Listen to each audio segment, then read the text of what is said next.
Alors, du coup, j'ai mis mon attel sur une chaise pour essayer de pouvoir dessiner en même temps sans avoir à tenir mon attel. On verra. Du coup, j'ai fait diviser ma feuille en deux parties, deux chambres. Une où j'ai déjà posé mon lit de face et une où je vais le poser avec vous pour pouvoir vous montrer les étapes. Je vous montre un peu de près. Du coup, dans ma première chambre, j'ai posé ma porte, mon poster et puis mon lit. Et puis, on peut voir que du coup, j'ai numéroté aussi les étapes du lit. Ici, il y a le cadre de lit, ça va être la première étape qu'on va faire. Ici, il y a tout ce qui est matelas, couverture, etc. Et ensuite, en troisième, il y a la tête de lit. C'est vraiment ce qui est posé contre le mur.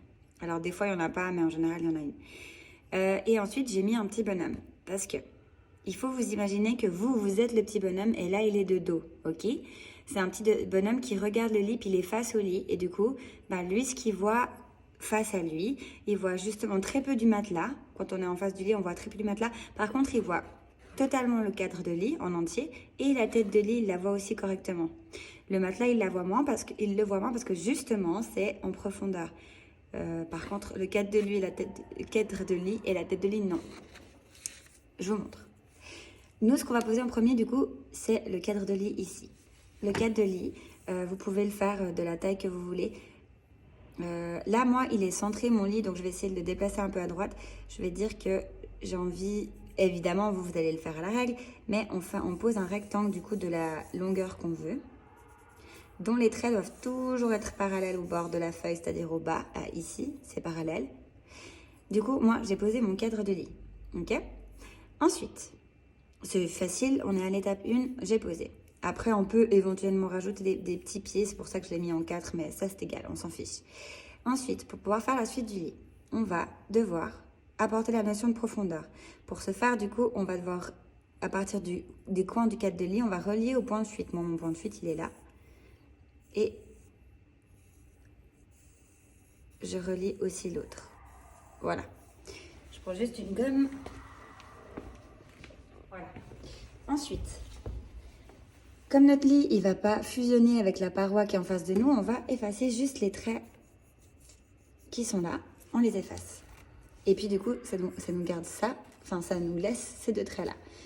Ensuite, ici, on va pouvoir faire la tête de lit. Pour la tête de lit, c'est facile. Il faut imaginer que vous êtes le bonhomme là, vous voyez en face de vous. Et tous les traits qui sont en face de vous, en fait, ils sont construits droits. Il n'y a pas besoin de faire de notion de perspective. Du coup, on va tirer un trait droit là-haut. De la même hauteur aussi de l'autre côté. Puis après, on va les relier avec une règle, ça serait mieux. Et ça va faire notre tête de lit. Donc là, notre lit, il est posé plus ou moins comme on a envie. Et puis, voilà. Si vous avez envie aussi, on aurait pu faire un matelas, mais bon, ça, je peux le montrer juste après. Donc la tête de lit, c'était le numéro 3, ici. Et puis, du coup, après, on pose nos petits coussins. Et puis, là... Puis notre couverture, on peut juste tirer un trait pour dire que c'est la couverture. Si vous avez envie de faire un matelas, parce que ça c'est le cadre en fait, c'est égal. Si vous avez envie de faire un matelas, je vais en refaire un juste à côté, un petit lit. Je vais reposer un rectangle. Évidemment avec la règle, mais j'ai pas de règle. Je mets des pieds aussi, j'ai décidé. Puis après, je vais faire un deuxième rectangle, un peu plus petit peut-être, de la même taille, qui va faire en fait mon matelas. Puis après, de nouveau, je vais relier au point de fuite. J'efface du coup les traits. Et puis, je viens poser ma tête de lit de droite. Là, par contre, il y a une erreur. Non, on peut pas, vous pouviez, vu que c'est parce qu'il est de l'autre côté. Il n'y a pas une erreur, mais là, on dirait, il manque un truc ici. Du coup, en fait, il va falloir, depuis ce coin-là aussi, si vous le faites de ce côté, il va falloir tirer un trait jusqu'au point de fuite. J'efface un peu le trait en trop.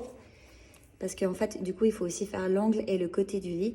Et puis ici, on peut faire un trait droit, puisque c'est en face de nous. Et puis faire, je sais pas, un petit pied ou j'en sais rien sous le lit. Comme ça, on a un lit avec le matelas qui est là. Hop. Et puis, du coup, on peut refaire les coussins. Voilà, bref. Voilà, et après on peut faire la couverture. Comme il est un peu, en fait, c'est comme si on le regardait de côté, celui-là, de gauche de la chambre. Du coup, il va falloir aussi faire une notion de perspective. Pardon, il va falloir aussi un peu montrer du coup comme si on regardait à gauche, depuis la chambre. En fait, on voit aussi ce bord-là du lit. C'est pour ça que je l'ai dessiné, puis pas ici. Ici, on ne le voit pas parce qu'au final, on est un peu en face. Ici, on est plus à gauche et puis du coup, on voit cette partie-là. Et du coup, on voit qu'il faut justement dessiner le matelas et le cadre de lit aussi de l'autre côté. Voilà. J'espère que c'est plus clair en tout cas pour le matelas de face et que vous arriverez à le faire.